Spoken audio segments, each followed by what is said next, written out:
Jai students, today we are going to discuss determination of income and employment. It's an unit, consists of three parts: aggregate demand and aggregate supply, income determination and multiplier, excess demand and deficient demand.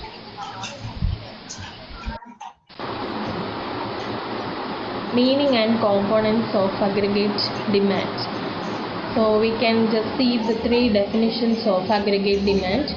Aggregate demand refers to sum total of demand for all goods and services in an economy during the period of an accounting year. Or aggregate demand refers to the total value of final goods and services which all the sectors of an economy are planning to buy at a given level of income during a period of one accounting year. Or we can say that aggregate demand refers to aggregate expenditure on goods and services made in the economy during an accounting year. So we can say the two word meanings: exposed. Exposed refers to actual, ex ante refers to planned. So planned, here we can see one term, that is planning. So what do you mean by this planning? You can see that planning. So an economy is planning to spend or the economy's expenditure on goods and services at an accounting year. So that is at a period of an accounting year. So that is known as what? Aggregate demand. So another definition for this is said here that aggregate demand is demand refers to aggregate total. Aggregate means what? Total expenditure on goods and services. So the total expenditure on goods and services made in the economy during the accounting period. So that is also known as what? Aggregate demand. So all the three definitions are correct.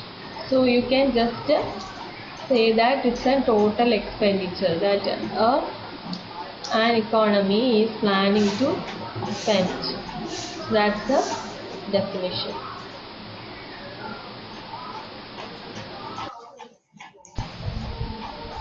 We will just look into the components of aggregate demand in a 4-sector model. So I had taught you 2-sector model. I have just shown you the PowerPoint of 2-sector model.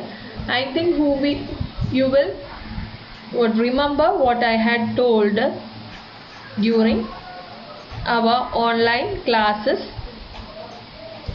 held during lockdown. So just see what are the aggregate components of aggregate demand in a 4-sector model. So what are the components? It's private consumption expenditure. As I told you that aggregate demand is expenditure. So the four components or the 4 components that we find in the 4-sector model are private consumption expenditure. Refers to the total expenditure incurred by the household on the purchase of goods and services during a given period of time. There is a positive relationship between income and consumption. So it refers to what? Total expenditure incurred by a household on the purchase of goods and services. So it's a private consumption. We can say that it's our own consumption.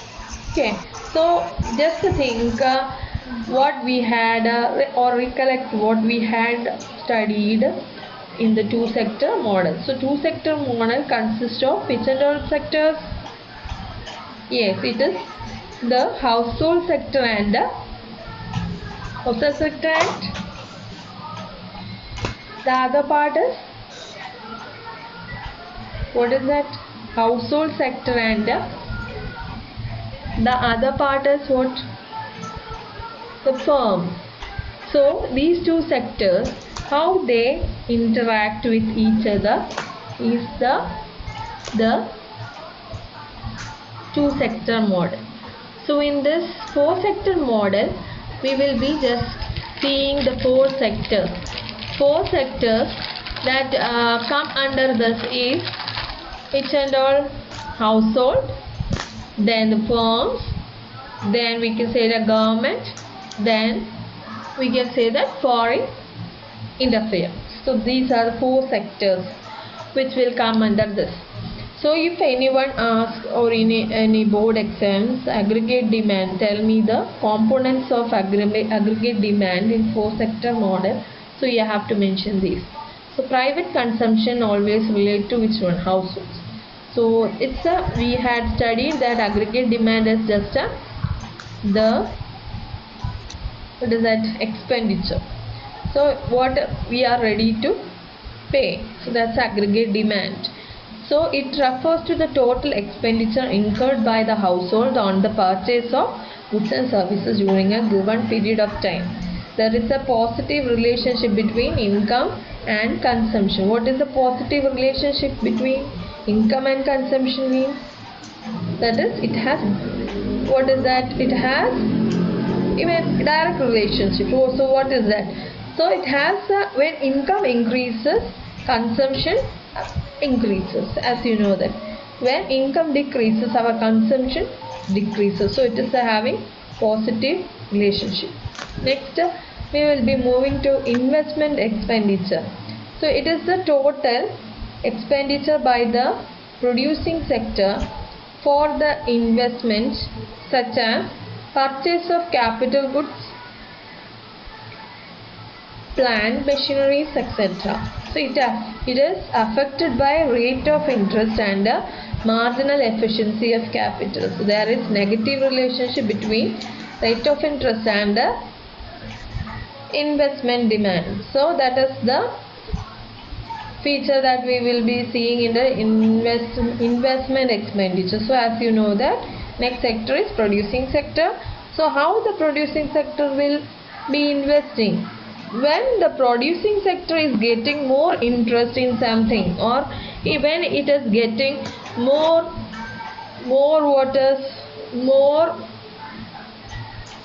profit from something, then it will be investing.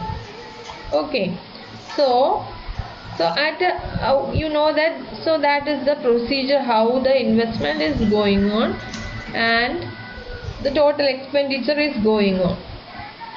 Okay, so what is that? It is having negative relationship between rate of interest and investment demand. Means what is that? That is, if the interest increases, that is, if somebody is going to take a loan from something or giving loan. So if the rate of interest increases, what the person do, the firm who is going to take this loans and all do, they will not take loans. So it is having negative relationship. So if the rate of interest decreases, investment demand will increase. So we will be buying, or we will be demanding more loans when rate of interest is decreasing. So next component is government expenditure.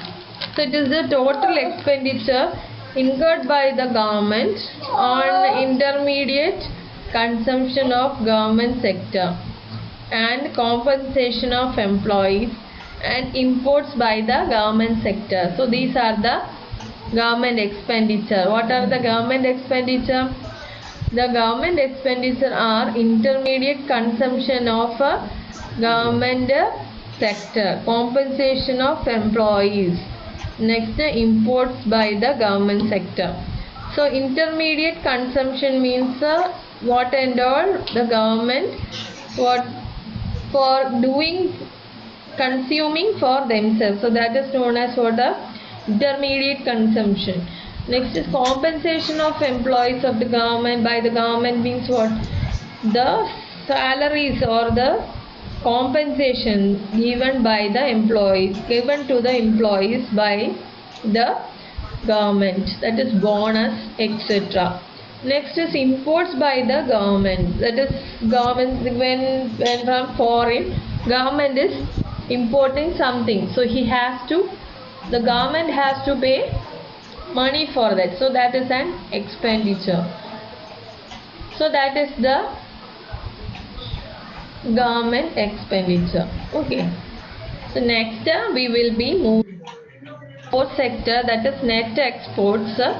Net exports means what? As I told you, fourth sector is foreign exchanges and all. So it is the difference between exports and imports of goods and services.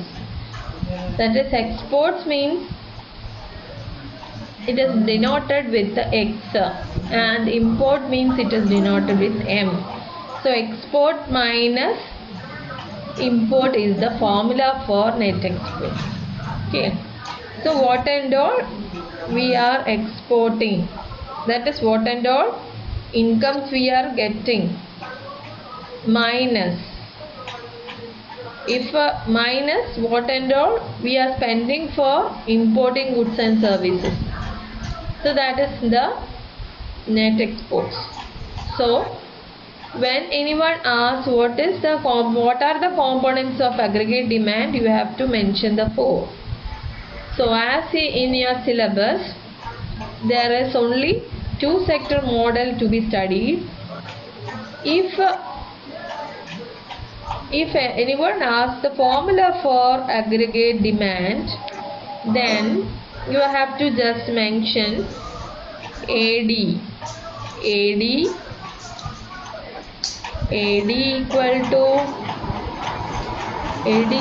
to C plus I. That is, we will only determine the consumption and investment part. Okay, so for today we can stop here. So Jai Hind students, bye.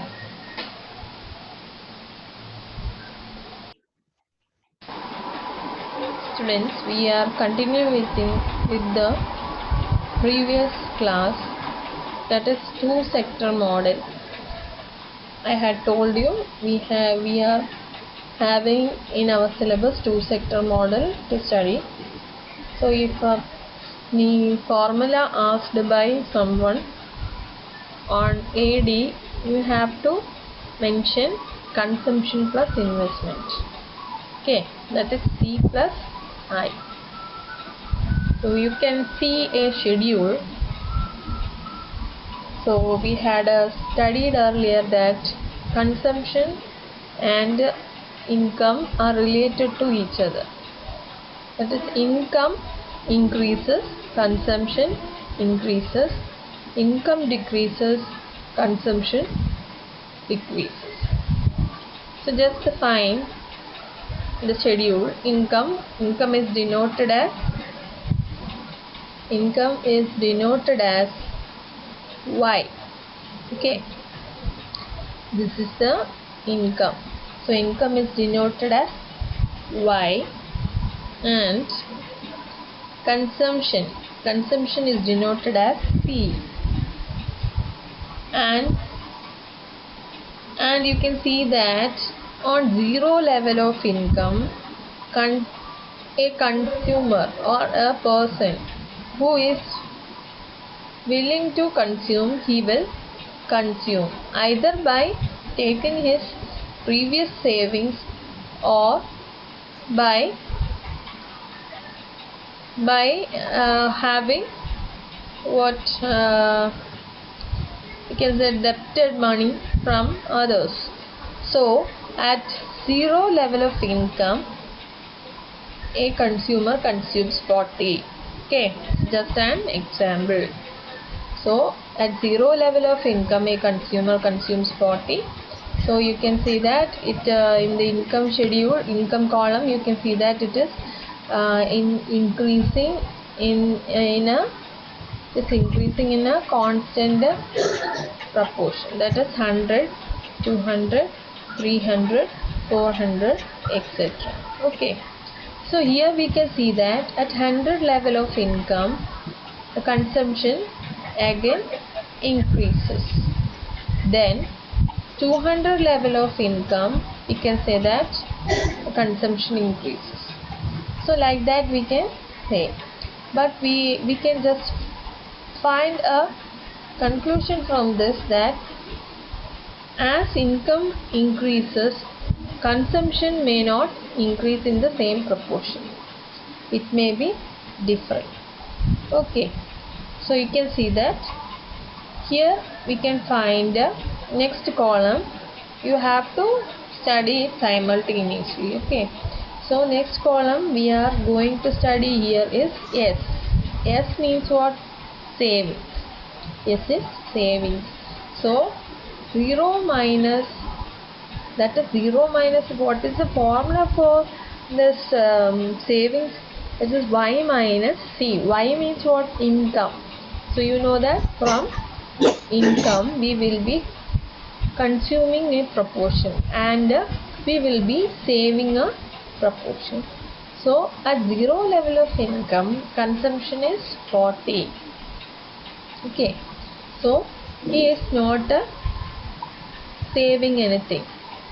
So here it's a minus 40. So you have to remember that from income we will be subtracting consumption. Okay, so 40, 0 minus 40 means minus 40. Minus 40, how it comes? It is we can say that it is this savings, or he is using his previous savings. So he is having this savings. Okay, he is taking his previous savings and consuming it. So next is 100.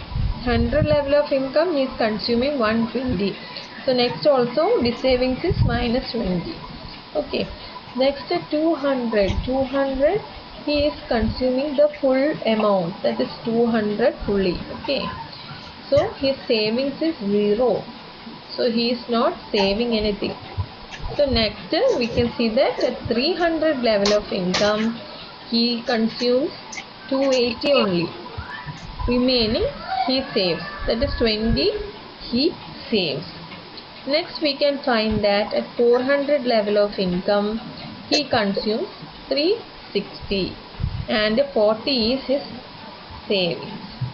Okay, so as we can say that, we can find here one conclusion, that as income increases, not in the same proportion, consumption what increases. It is, that is it's an behavior of an human being, that is he will be what tending to what consume till a proportion of increase in income. Then afterwards he will start saving his income. So it's a what is known as, it was just an introduction about what consumption and saving, how we will find consumption and saving. Okay, what are the relations? So it's just simply a schedule to understand. Okay, so this part is just an example. So you can again do textual examples also. Okay,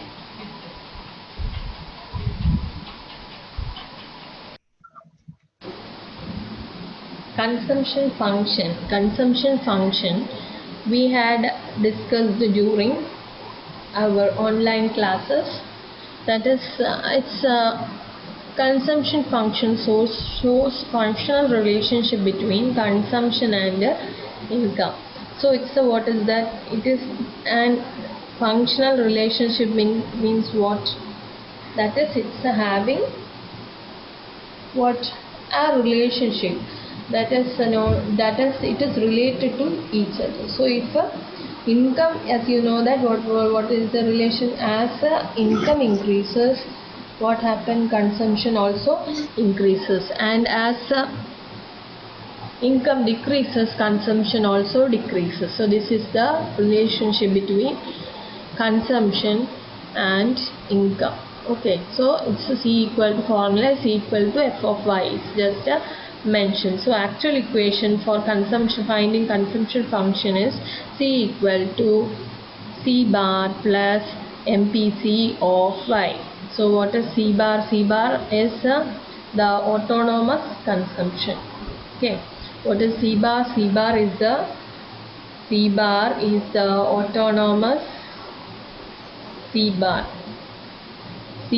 is the autonomous consumption. Okay, C bar is the autonomous consumption.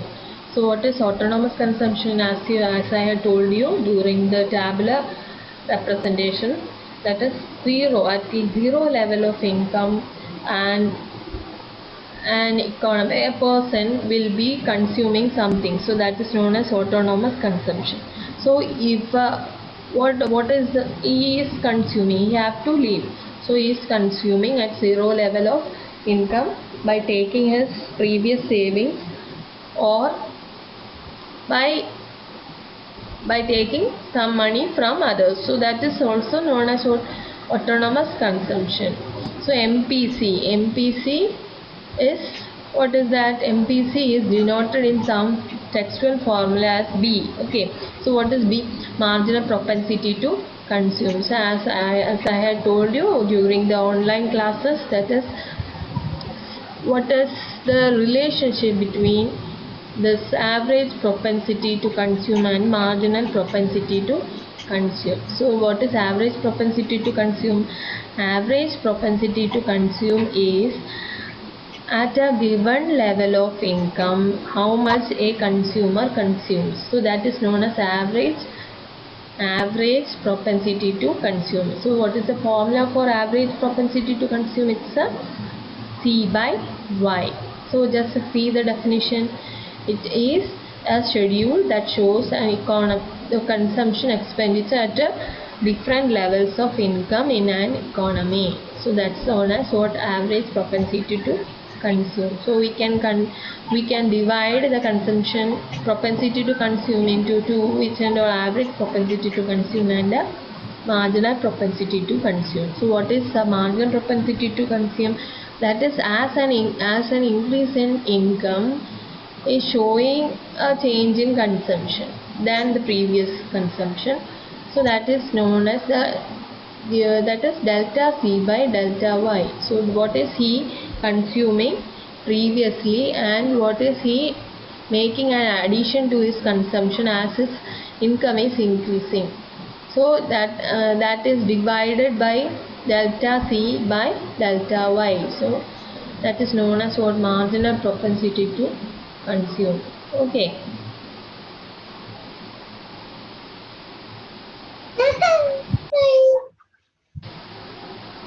Next we will be just seeing what is the formula for FPC and definition for APC, and what are the important points that we have studied during our lockdown. So what, online classes. Okay, so what are this?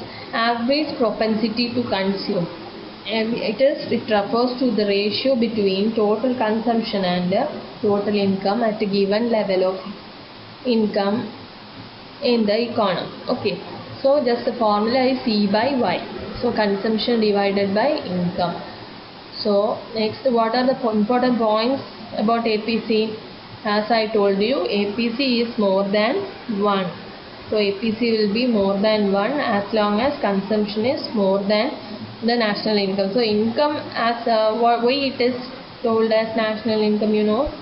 So as I told you, it's an aggregate, it's a total. So what and all income are contributing, it is known as, it is taken from the whole economy. So it's a term, it's said as national income. So as long as consumption is more than national income before the break even point, that is APC, is greater than 1. Okay, so we will be seeing the graphical representation. Okay, you don't worry. Next page, next slide. So just see the relationship. So what is here said as, if you just think, if an person's income, if a person's income is 10,000, okay, if a person's income is 10,000, so if a person's income is 10,000, so if he consumes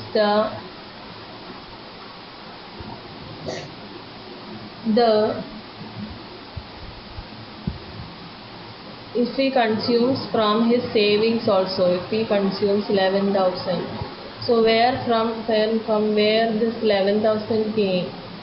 Do you know that from where this 11,000 came? Oh,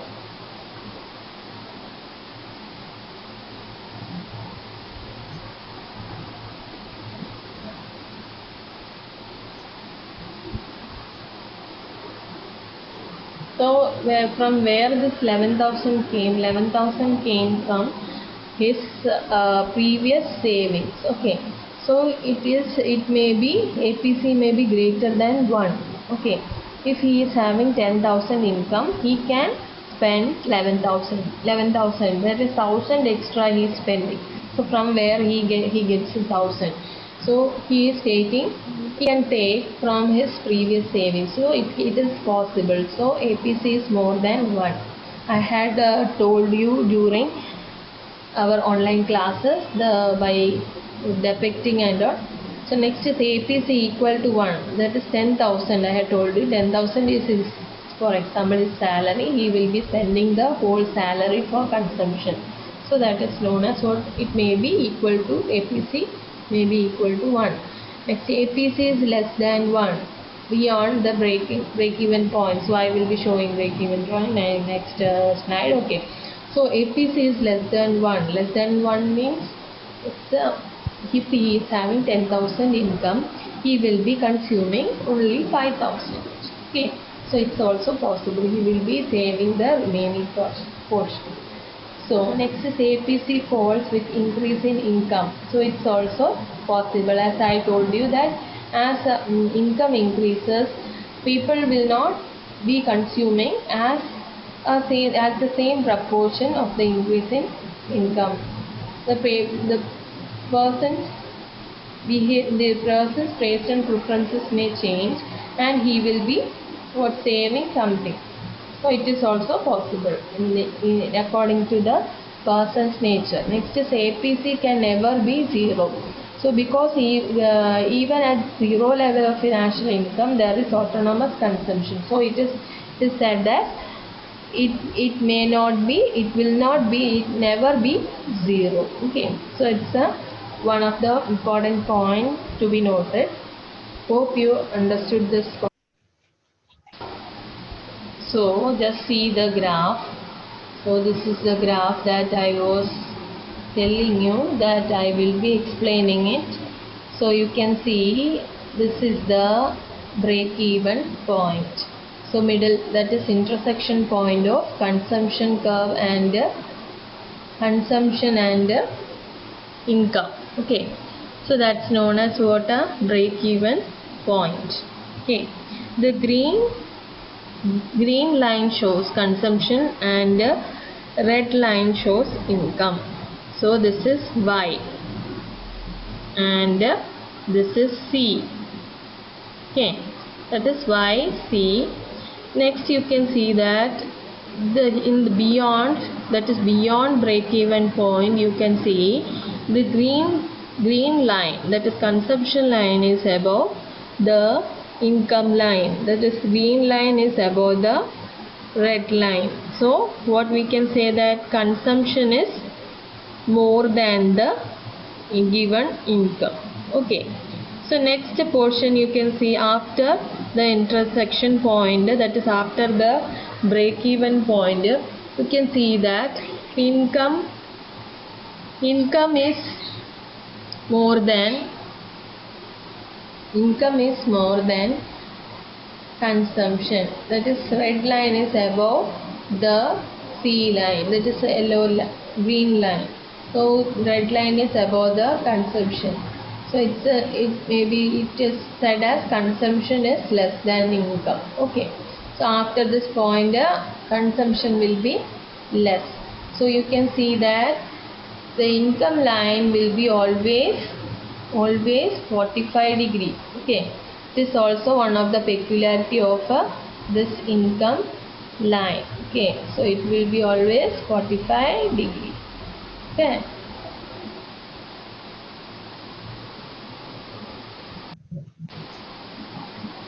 Next, marginal propensity to consume. So what is marginal propensity to consume? Marginal propensity to consume refers to the ratio of change in consumption expenditure to change in income. So what is the change in consumption as a income change occurs? So that is the formula of MPC. Okay, so we had looked into this portions also during online classes. So next is the points of MPC. So what are the peculiarities of MPC? So what is the value of MPC varies between 0 and 1.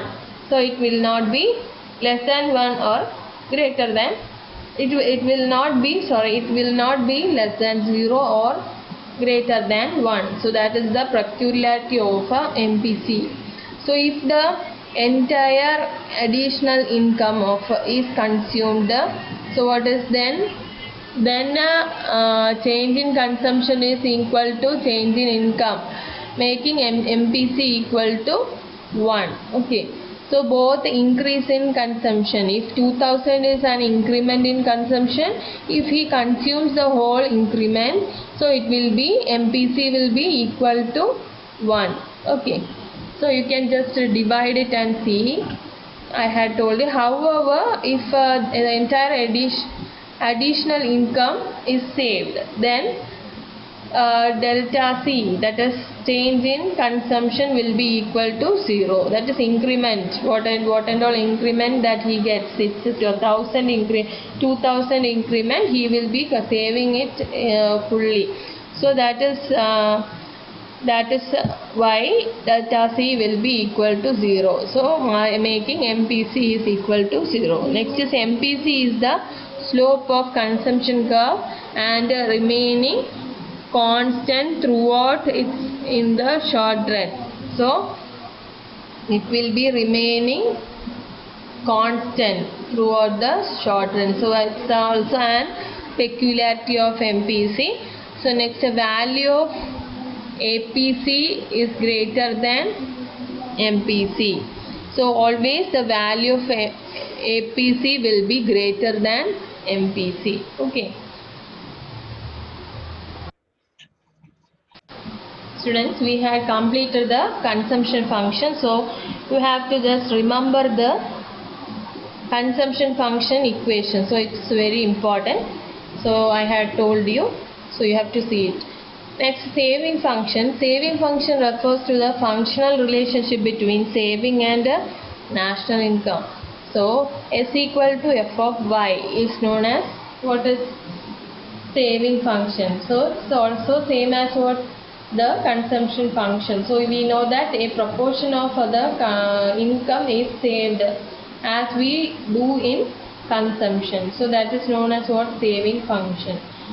So here S equal to saving, Y equal to national income and F equal to functional relationship.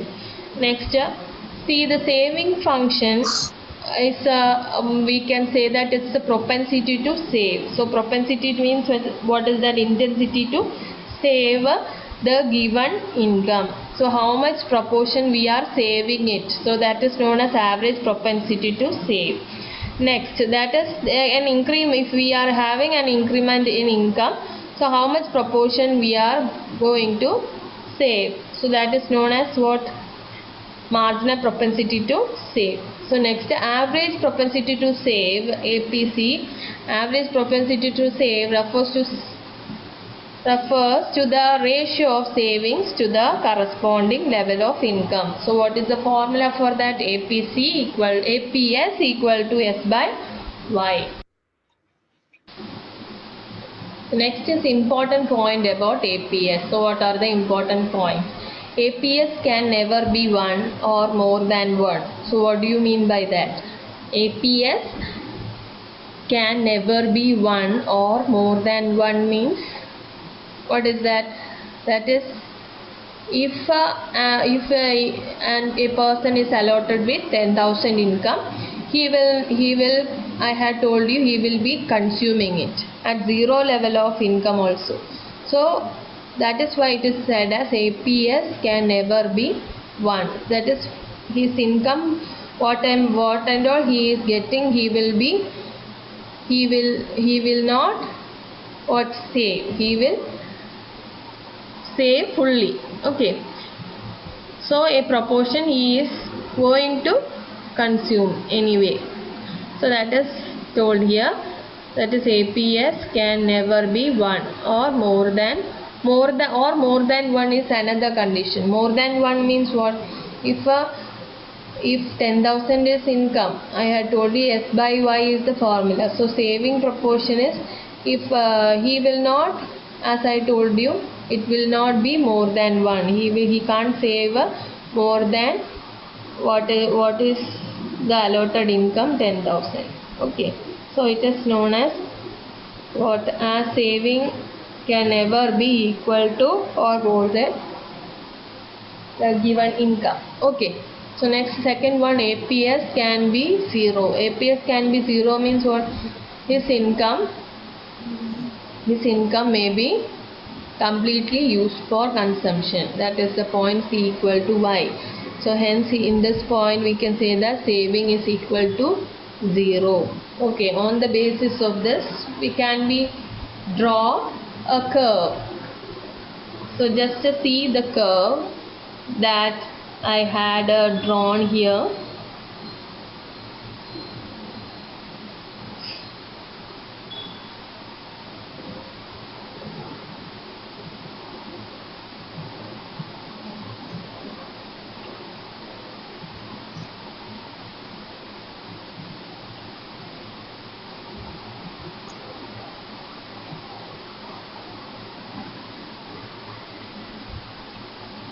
So you can see that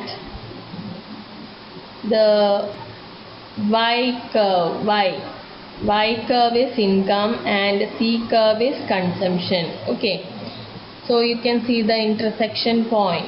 So from there you can draw a perpendicular downwards to which axis?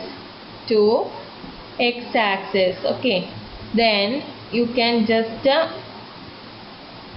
join just below from the Y axis, that is it. Yes, you know that it may be negative.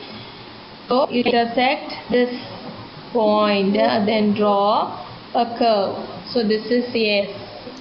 So this will be S curve. So here where the point of intersection comes, that is here where the point of intersection comes, here there will be S equal to 0. Okay, as it is touching the x-axis.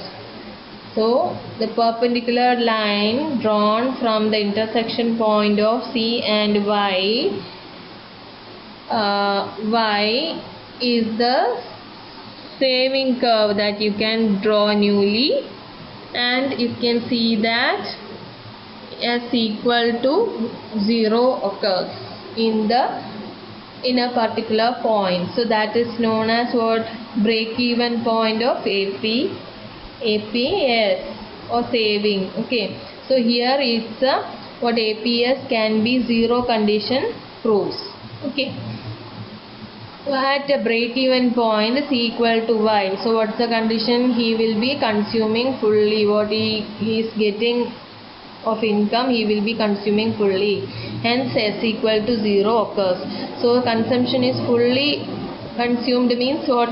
The intersection point of C and Y is the point where both are consuming fully.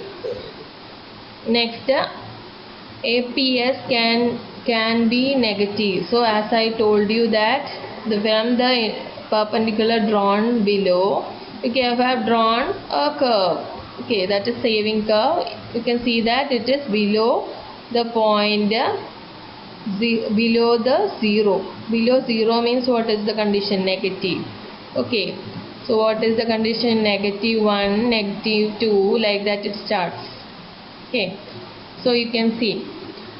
Next, so APS can be negative at income levels which are lower than the break-even point. So where is the break-even point? You can see that it's in the x-axis. So below that, the break-even point, you can say that APS can be negative. Hope you understood. So APS can be negative when consumption exceeds the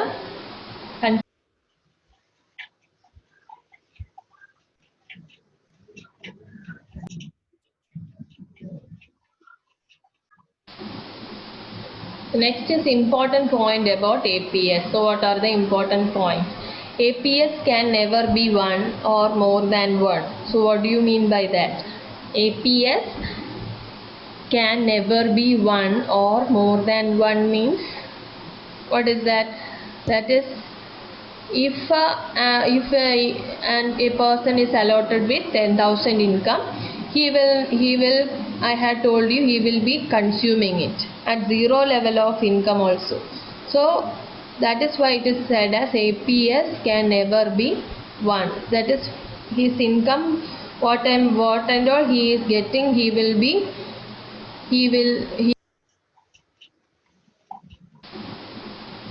Next is important point about APS. So what are the important points? APS can never be 1 or more than 1. So what do you mean by that? APS can never be 1 or more than 1 means what is that? That is if a person is allotted with 10,000 income, he will I had told you he will be consuming it at 0 level of income also.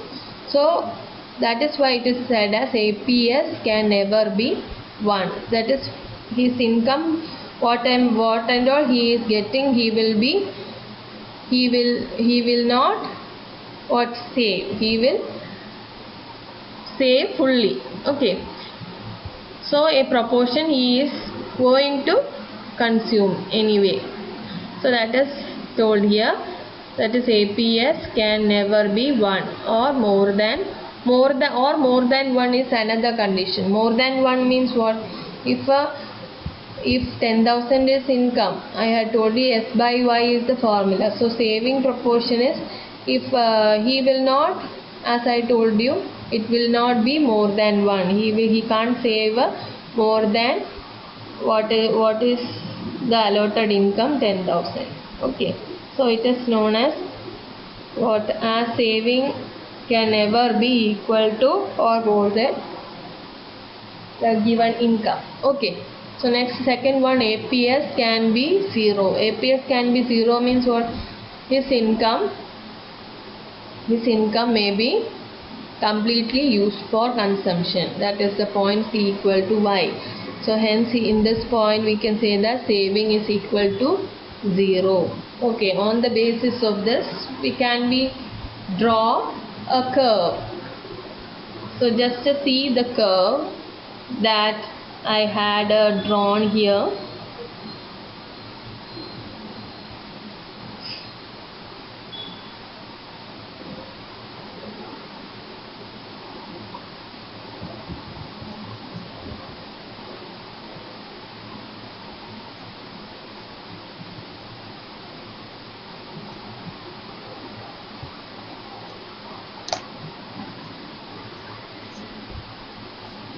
So you can see that the Y curve is income and C curve is consumption. Okay, so you can see the intersection point. So from there you can draw a perpendicular downwards to which axis?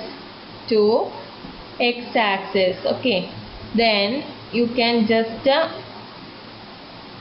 join just below from the y-axis, that is it. Yes, you know that it may be negative, so you intersect this point, then draw a curve. So this is S, so this will be S curve.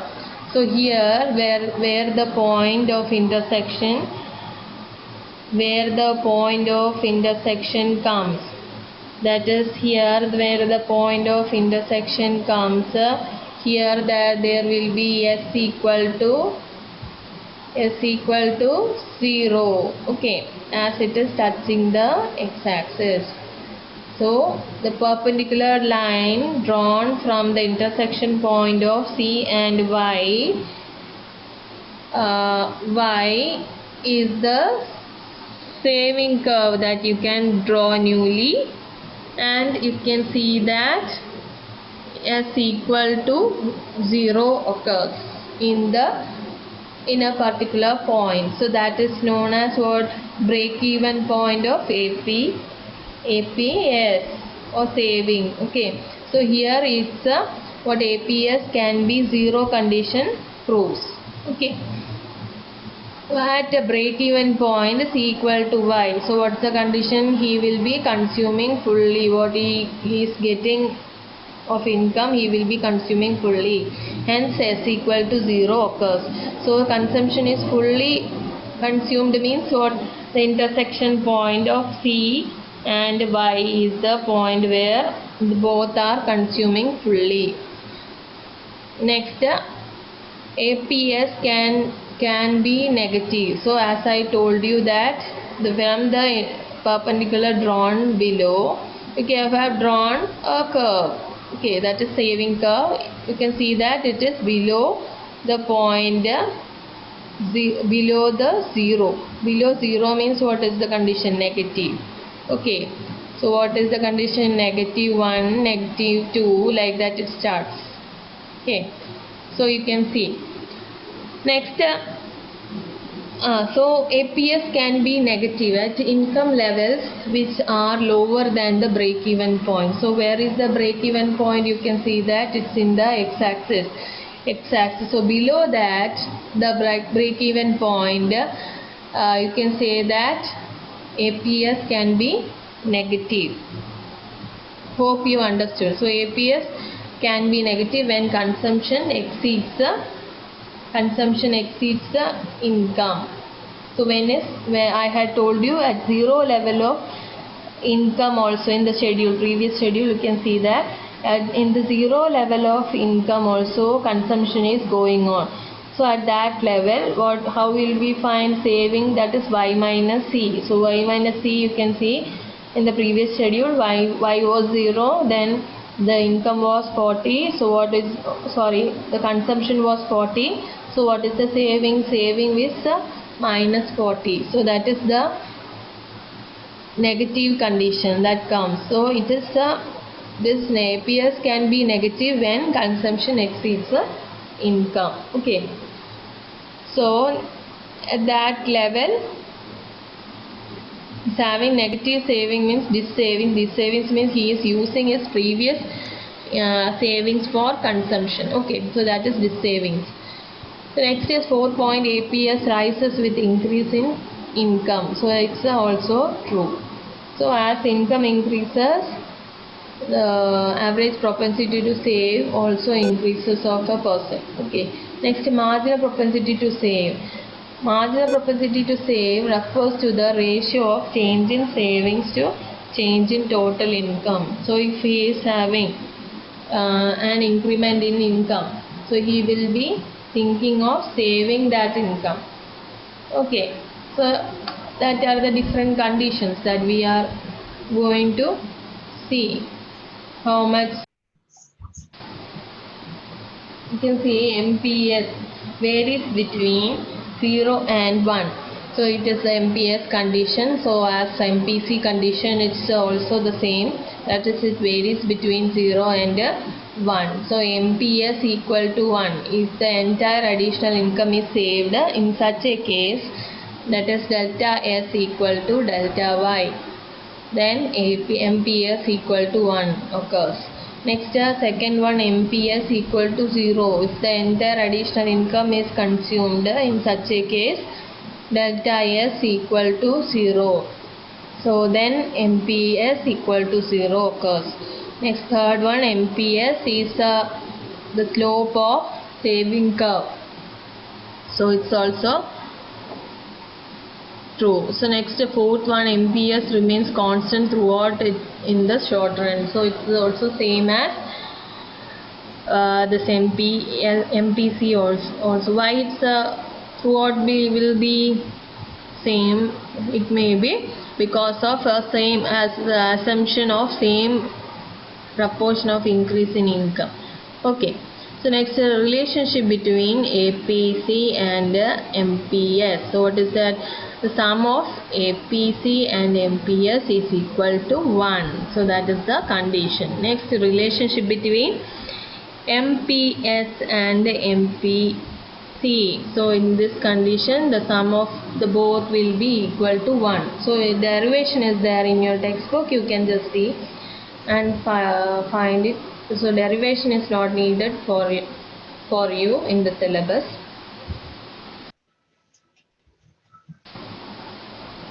Next is saving function. We had just seen previously, so you had not gone with the equation. So the relationship between saving and income is called a saving function. So it is the desire or the tendency of the household to save at a given level of income. So what is the equation? S equal to, how is saving is found? S equal to Y minus C. So we know that C is equal to C bar plus By. That is, C is consumption function. So it's equal to C bar plus By. So we are substituting it into the C position. Okay. So we get, when we are substituting it with the C position, we will get Y minus C bar. When it is minus goes inside, so it becomes By minus By. Then minus has been taken outside, minus C bar has been taken outside. Then at last we get minus C bar plus Y has gone out. Then 1 minus B. So only this the highlighted portion is only needed for you. Okay. That is the equation only have to study by heart. Don't study this derivation by heart. Only equation is needed. So what is 1 minus B? It's the MPS. So you can see that here it's just showing one of the graph that I had shown in the previous slide. You can understand, I think. So here as a saving curve goes on sloping upward, it shows change in saving. So from below, that is from this y-axis, you can find a delta y also, the change. Okay, hope you understood. Next we can see investment function. So what is that? It is the behavior of investment corresponding to different levels of income or employment. So this is what, it's a different behavior of investment, how much the proportion of investment is going on as the income changes. So it's the definition for investment function. In other words, it is the desire or willingness of producers to invest corresponding to different levels of income or employment. So meaning of investment, so it is defined as addition to the existing stock of physical assets, like creation of new machineries, buildings, etc. So that by that how much we are going to invest for betterment of our infrastructure. That is, infrastructure investment means what? Social stock of physical asset. So like creation of new machineries, buildings, etc., and changes in the inventories. So changes, how much the inventories change, stocks changes. So it may also result in investment, better investment. So next is induced investment. What do you mean by induced investment? Induced investment refers to the investment which is made with the motive of earning profit and is directly influenced by income level. So it's the induced investment.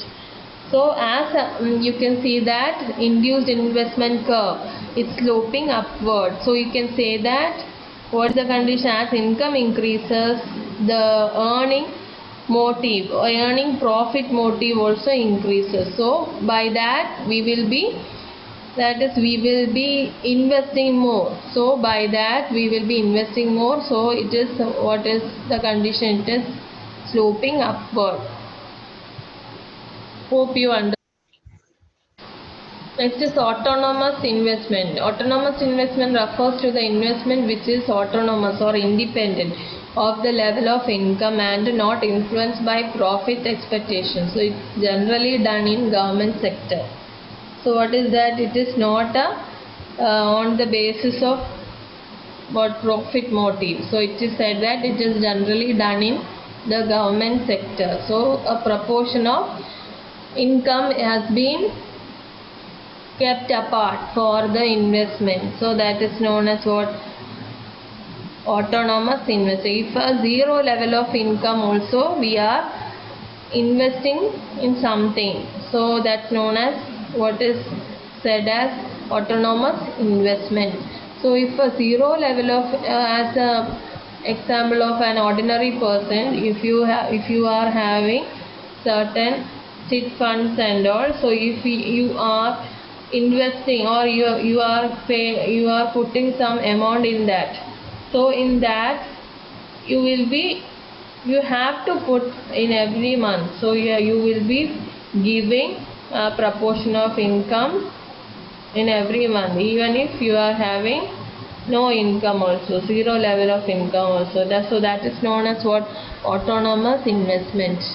Okay, so you can see that it is the investment is the curve. Autonomous investment will be parallel to x-axis, so it will be stable.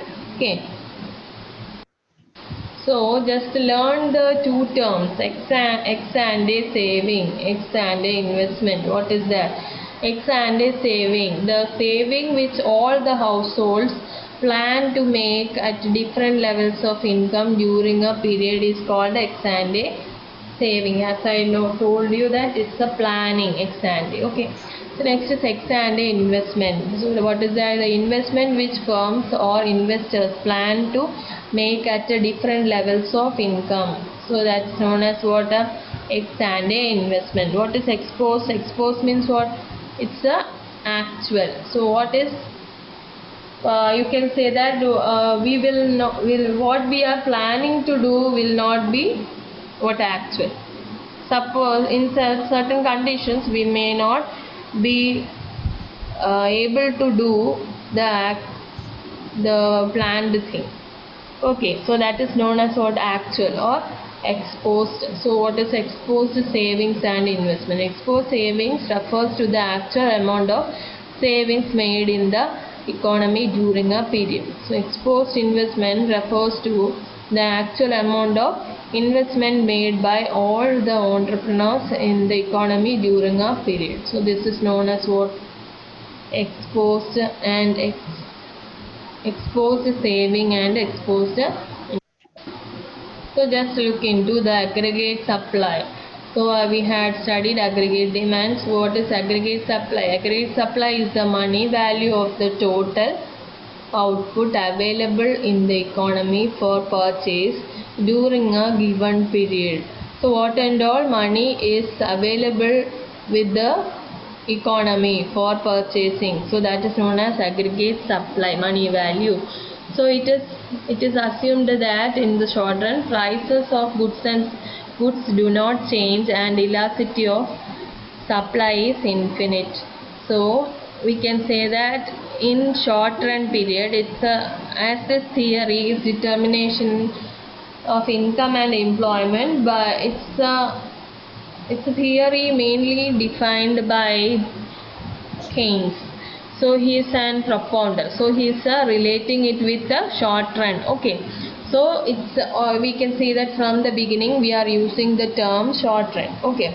So it is assumed that it's just an assumption. Okay. So every economic theory is always an assumption. On the basis of certain assumptions it is working. Okay. So it is assumed that in short run prices of goods do not change and elasticity of supply is infinite. So prices will not change, but what is that supply? The money with the economy will be infinite. So at the given price level, output can be increased till all the resources are fully employed. So at that level, what is said as at the given price level, output can be increased. So as money supply is increased or it is infinite, so we can make our output be more generated. Output be more increased till the resources are fully utilized. So that is known as fully employed.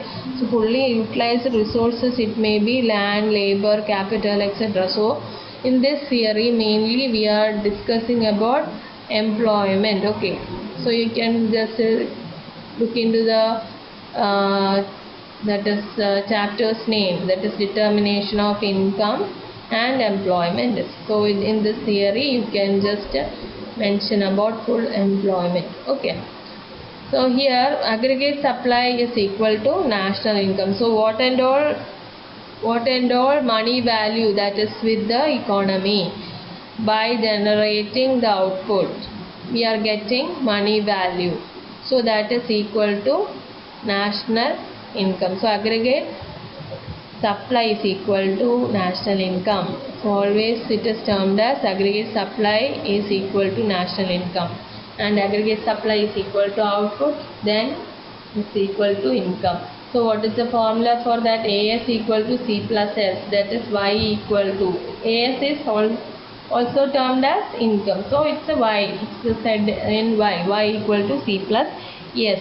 So what is the AS curve? I had told you what is the AS curve. It will be, how will be the AS curve? It will be 45-degree line. No, it will be 45-degree line as it is income. Okay, so it is income. AS will be the 45-degree line. Okay, it will be AS.